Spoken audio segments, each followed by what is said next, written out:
Mariners win 3-0. They improve to 36-28 on the season, and they take 2 of 3 against the Oakland Athletics. Not a whole lot of scoring plays, but we'll go over them.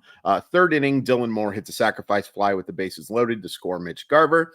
Mitch Garver singles to left in the fourth inning to score Cal Raleigh, who stole his second ever base prior to that run scored. 2-0. And in the ninth, the Mariners get a little insurance with a Mitch Garver homer to center. Great game from him. We'll obviously talk about him in the positives. There are some negatives from this game. The top of the lineup was awful. I believe they went, let's see here, 1 for 4, 1 for 7, 1 for 11, 1 for 15. Did draw 2 walks between those two guys, but top of the lineup really struggled. Julio did not pick up the baseball at all today. If you were hoping that the long homer off that 102 mile per hour fastball would get him going with another big game. Oh, no, it did not. No, he really struggled. Ty France struggled. Mitch Haniger just, maybe this can be what I did to Mitch Garver last night. Maybe this can spring this on because Mitch Haniger is scuffling. Victor Robles does get hit by a pitch. His very first chance on a fly ball, drops it. I felt so bad for him. I felt terrible for him. Like, come on. And let's just be honest here. Yes, it's a bad play. There's no question about it. It was a really, really, really bad play. Victor Robles has a history now of being one of the better outfielders in baseball. Let's pump the brakes on all of a sudden. This guy is worthless because of one drop baseball. He's not good at the plate. I want to make that abundantly clear. He is a bad offensive baseball player, but he's going to help them defensively. It stinks that his first real chance, he got a chance on a ground ball and didn't make an error on that. Congratulations. But yeah, I felt terrible for him. I felt really, really bad. Yeah, this was not a good offensive effort. JP Sears is not known for striking dudes out, and he struck out 8 today in 6 innings. 12 strikeouts again. The contact issues are problematic. Luke Raley, pinch hits for Robles, 2 at-bats, 2 strikeouts. You know, I know everybody was super mad about Luke Raley being pinch hit for and blaming analytics. No, Luke Raley sucks against left-handed pitching. Let's just get that out of the way, okay? This is not Scott Service having no feel. First of all, that decision's not being made by Scott Service. That decision was made by the analytical department higher. Number 2, it's a good decision by the analytical department. I can't even talk. Luke Raley shouldn't face left-handed pitching. I wish they had better options. Of course I do. But that doesn't mean that Luke Raley should be in there against left-handers. The decision to pinch hit Raley last night for Garver was a sound one. It didn't work out. And I've been frustrated. We'll get into it. Why am I angry? They won. You know what'll calm me down? Talking about Simply Seattle. They're the very best in Seattle sports gear. Awesome stuff for the Mariners, the Seahawks, the Kraken, the Storm, the Sounders, Huskies, Cougars. You can find it all. And once you find all your goodies, use code MOLLYWOP15 to save 15% off your order. MOLLYWHOP15. It's a great deal from great people. www.simplyseattle.com. And that code again, MOLLYWHOP15. One word. And to make it nice and easy, there's a link in the description that'll take you to the website, and you can just copy and paste that code. I'm sorry for the little bit of the rant there, but I get frustrated. It's a daily show. I will get frustrated again, I promise. By the way, how good is this hat? Let's get nice and close on that bad boy. Isn't that pretty? And it's got the Baseball Hall of Fame thing right there. Love this hat. Thank you so much, Simply Seattle, for providing it. Positives offensive. There's 2 huge positives from this game. There's obviously one of the positives, and I wanted to bring this up too. So Cal Raleigh goes over 2 with a walk and a run scored, but he steals a base. That's his second for his career. I'm curious how many he'll end up with for his career. Like if I set the over under at 12.5, you taking the over? I don't think I would. I'd struggle to bet the under just because, you know, you get like 4 in a year and all of a sudden you have a chance to be much higher in that total. But Uh, yeah, but Riley was hit in the wrist by a pitch today. He was able to stay in. I'll be very curious to see if he's able to play Friday because I imagine that's going to swell up like a grapefruit. He got hit really hard, and it's just, that's bad luck. Cal Raleigh has just been an absolute magnet for baseballs. Ty France in a different way, but Raleigh just gets absolutely beat to absolute crap back there. Sure, here's hoping I'm wrong and he can play and everything will be fine. But yeah, that looked like it was going to be painful. That looked like it was painful. Poor guy. He is a tough, because it takes a lot to take him out of the lineup. The big positives. Well, the bullpen was good today. Austin Voth did his job. Ryan Stanek with Andres Munoz not available does his job well. And I was really impressed with Bauman. And I got a little bit of crap for liking that transaction as much as I did. And it's still a small sample, to be fair. I feel pretty good about my assessment. He looked fantastic today.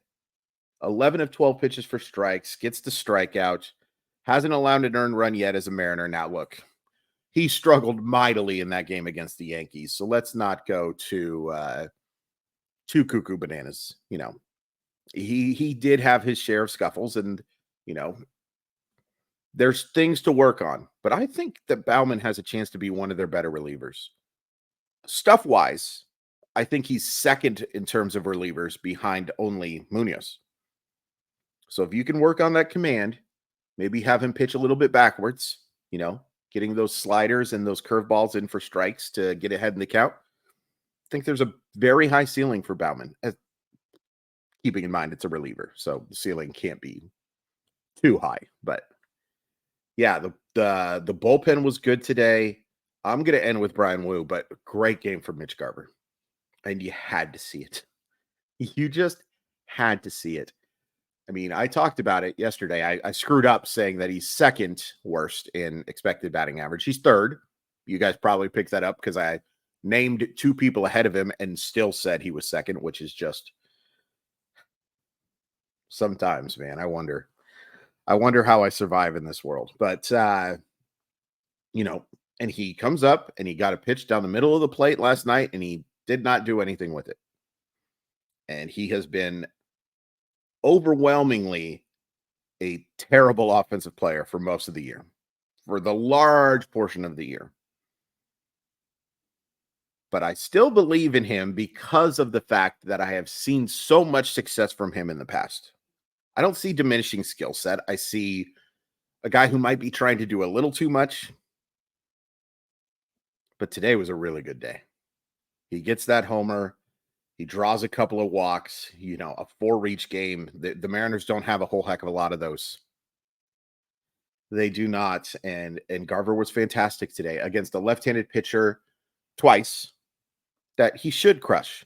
And look, the homer he hit was a batting practice fastball, 88 miles per hour from TJ McFarland, literally down the middle of the plate. If he hadn't have hit that ball out, we probably need to start talking about what's going on, right? But he did. And a 4-reach game is nothing to sneeze at.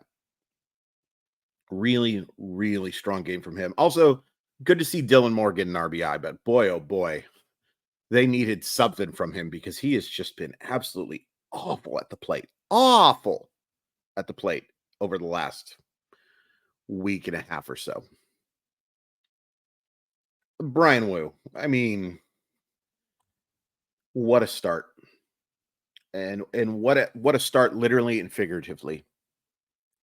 Larry Stone, the best Seattle sports writer ever to do it, in my humble estimation, brought up the fact that he is a couple of inherited runners not scoring. He gave up 3 against the Nationals, but 2 of those came after he was out of the game on a home run that hit the foul pole by CJ Abrams off Ryan Stanek. If you take away those 2 runs, this dude has an ERA of 0.53. And it ain't that small a sample anymore. It's not a huge sample by any stretch of the imagination, but it ain't that small. What he did in the month of May and now this start in June. And look, outside of the Yankees, the lineups that Bryan Woo has faced so far in 2024 have been terrible. Terrible. I mean, let me just pull up who he's faced real quick. And this is not meant as a shot at Bryan Woo, by the way. I just want to tell you who he's faced so far. Okay. So far, he has faced Oakland, Kansas City, New York, Washington, Los Angeles, and Oakland. So 4 of those 6 starts are against 10 pounds of you-know-what in a 5-pound bag. But Kansas City's good and New York's good, and he was outstanding in both of those starts, especially the start against New York. That's still the best I've seen him pitch. But yeah, and this was what he did last year. He just dominated bad lineups, and that's not a complaint. You're going to face more bad lineups in baseball now than good ones. And what we've seen from Bryan Woo is that if you are a lineup that doesn't have the ability to pick up spin at an elite level, you're going to have a really bad time against this dude. Or if you have a lot of right-handers in the lineup, you're going to have a bad time. But he's been dominant against lefties too. Long story short, I've been watching Letterkenny lately. I think that's starting to affect how I'm talking, by the way. Terrific show. Really surprised how much I liked it because the premise of it did not appeal to me at first, but it's really good. Long story short, Bryan Woo has been absolutely sensational. And it's awesome to see, not just for 2024. He's only going to get better. I do not think this is a pitcher that we are seeing the ceiling of yet. No, I think that this is, now maybe we're seeing the floor, which is fine, to say the least. And to be clear, no, Bryan Woo is not going to have a 1.07 ERA. It's going to be lower. No. There's going to be some clunkers. Every starter has clunkers. It's just the way the sport works. Baseball's hard. There will be a 4-run inning that takes that ERA and makes it go up a lot higher. Math is, I'm really good at it. It's going to happen. But Bryan Woo, I mean, I don't think you can overstate how good he's been. And, you would have to, and again, a lot of baseball left to be played. It would be hard for me not to include him in a playoff rotation right now. He's been that good. He's been that good that you would have to consider, at this point, probably making George Kirby your 4th starter in a playoff rotation. That's nuts. And Bryce Miller would be just not even in consideration. Are you kidding me? Please don't waste this rotation. It's special. It's a special group of right arms. I am just blown away by how good Bryan Woo has been. I don't care that it was against a AAA lineup today. And yes, I still think Oakland is a AAA lineup. There are some talented players for sure, but they are not a major league competitive team. Nope, absolutely not. So you get the win, you get the series win, you're back to 8 games over 500, and now you have a really interesting series coming up against the Kansas City Royals. And I'm curious what you guys think is a acceptable result here. Like, how disappointed are you if they lose 2 of 3? How mad would you be if the Seattle Mariners don't win this series? I wouldn't be too upset. Now, keep in mind, this is a daily show. So if they get their butts kicked or if they play like caca in one of these games, yeah, I'm going to tell you how I feel. But on the whole, I think a series loss here would actually be kind of acceptable, and a series win here would be amazing. Kansas City's a good baseball team.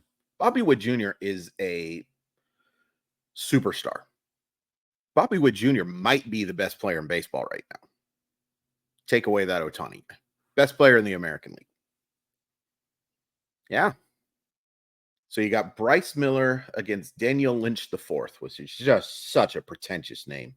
Um, that's on Friday. You have Luis Castillo against Alec Marsh on Saturday, and then George Kirby versus Cole Reagans. Cole Reagans is going to strike out a lot of Seattle Mariners, a lot. I think Texas might regret that trade. Aroldis Chapman for Cole Reagans is not looking so good for your Rangers of Texas. Please hit like, please hit subscribe. I really appreciate the support. It's been so fun doing these, and I'll keep gushing about how much I appreciate you guys. But yeah, good series win. As good of a series win as you can have against a team that has no shot of being in the postseason. Want the offense to be more consistent, but what are you doing, Chris? You're supposed to end